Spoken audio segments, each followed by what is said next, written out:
Shafinatul Najah, satu dari sekian banyak kitab tentang pokok-pokok agama dan fikih ibadah yang banyak dikaji di hampir seluruh pesantren di Indonesia.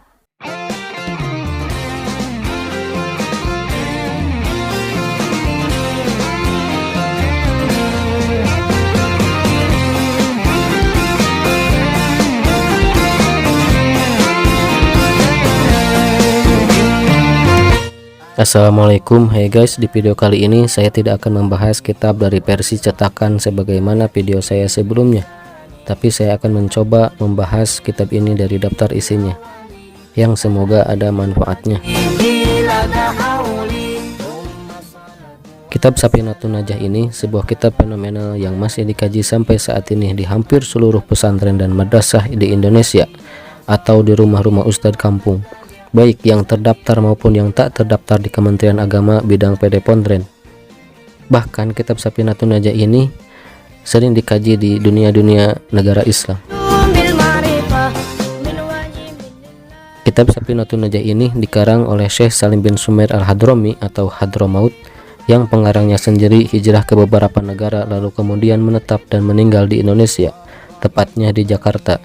Dan sebagian dari kita sudah ada yang tahu bahwa makam beliau ada di Tanah Abang lalu dipindah ke makam TPU Jeruk Purut, Jakarta.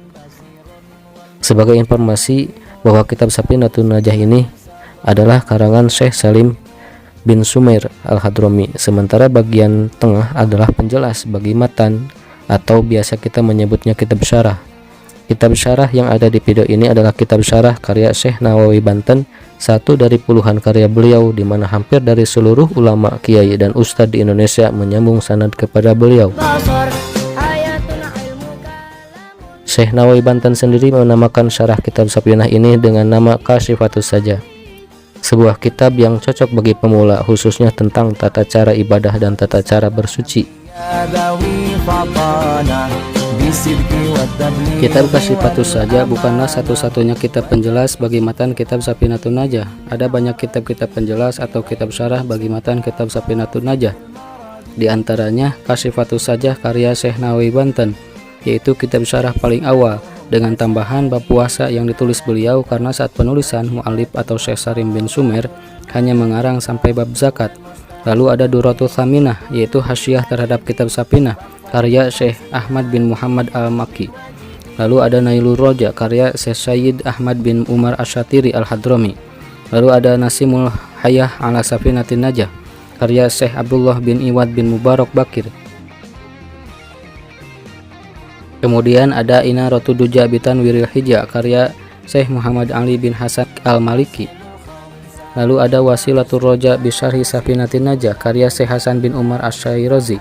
Lalu ada Sulamur Roja karya Syekh Utsman bin Muhammad Sa'id Tungkal. Kemudian ada Ghayatul Muna dan Durratul Yatimah Syarah Subhah Saminah Nadham Shafinah karya Syekh Muhammad bin Ali bin Husain Al-Maliki, salah satu syarah tertebal. Kemudian ada Manarul Huda karya Syekh Muhammad Ahmad Al-Amuah. Lalu ada Tanbih Dawil Hija, yaitu tahqiq terhadap Shafinatul karya Dr. Amjad Rashid.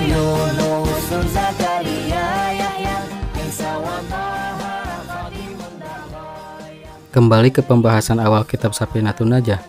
Kitab Shafinatul Najah adalah sebuah kitab ringkas atau matan mengenai dasar-dasar ilmu fikih, khususnya fikih ibadah yang berafiliasi ke mazhab Asy-Syafi'i.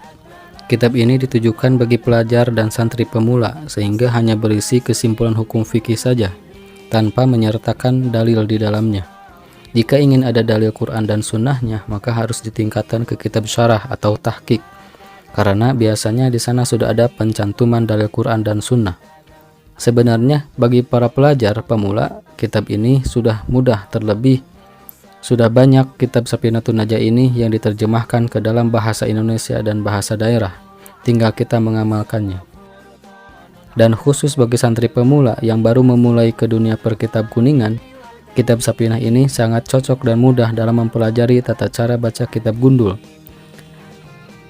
Mengenai kitab gundul adalah dasar dari penamaan kitab kuning itu sendiri. Kuning itu sofro, satu akar kata dengan sifrun yang artinya nol, maksudnya kosong, kosong dari harokat dan terjemah, alias Arab gundul.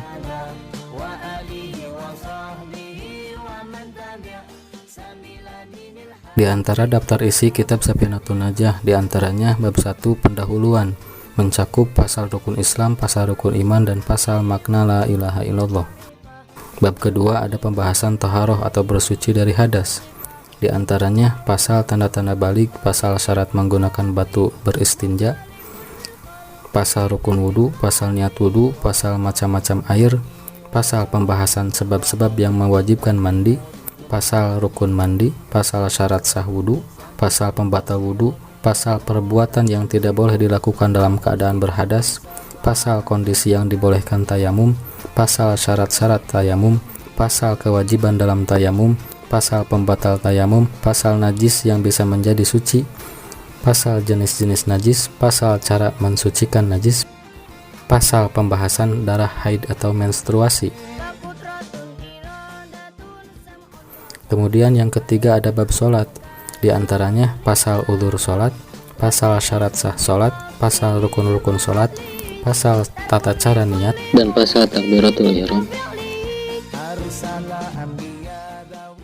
Pasal syarat sah membaca surat Al-Fatihah, pasal tasydid pada surat Al-Fatihah, pasal kapan kita mengangkat tangan dalam sholat, pasal syarat sah sujud, pasal tasydid pada tasyahud akhir, pasal tasydid pada ucapan sholawat pada tasyahud, pasal pembahasan lafadz salam pada tasyahud akhir, pasal waktu-waktu sholat wajib, pasal waktu-waktu yang tidak diperbolehkannya untuk sholat, pasal waktu-waktu jeda saat sholat, pasal rukun sholat yang diharuskan tumakninah, pasal sebab-sebab yang mengharuskan sujud sahwi, pasal perbuatan dalam sholat yang termasuk sunnah ab'ad, pasal pembatal sholat, pasal kapan diwajibkan berniat sebagai imam sholat, pasal syarat makmum mengikuti imam, pasal model berjamaah sah dan tidak sah, pasal syarat sah jamak takdim, pasal syarat sah jamak takhir, pasal mengkosor atau meringkas sholat, pasal syarat sah sholat Jum'ah, pasal rukun khutbah Jum'ah, pasal syarat sah khutbah Jum'ah. Kemudian ada bab 4, yaitu tentang kepengurusan jenazah. Di antaranya pasal kewajiban kaum muslimin terhadap jenazah kaum muslimin lainnya, pasal cara memandikan jenazah, pasal cara mengkafani jenazah, pasal rukun sholat jenazah, pasal cara menguburkan jenazah, pasal pembahasan keadaan yang diperbolehkan untuk membongkar makam. Kemudian ada bab 5 tentang zakat, lalu bab 6 tentang puasa. Di antaranya pasal menentukan awal bulan Ramadan, pasal syarat sah puasa, pasal syarat wajib puasa, pasal syarat wajib puasa, pasal rukun puasa Ramadan, pasal qadha kafarat dan imsak, pasal pembatal puasa, pasal hukum membatalkan puasa, dan yang terakhir pasal makan dan minum yang tidak membatalkan puasa.